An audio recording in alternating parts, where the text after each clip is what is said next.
Ciao, oggi sono su una Opel Zafira. In questo video ti mostrerò come cambiare le unità di misura. All'inizio diamo un'occhiata dietro il lato sinistro del volante.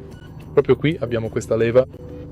Per prima cosa, ruota questa parte della leva finché non vedi unità. Ora premi il pulsante in alto e seleziona tra unità 1, 2 e 3. Per confermare, premi di nuovo questo pulsante. Ora puoi vedere miglia, chilometri.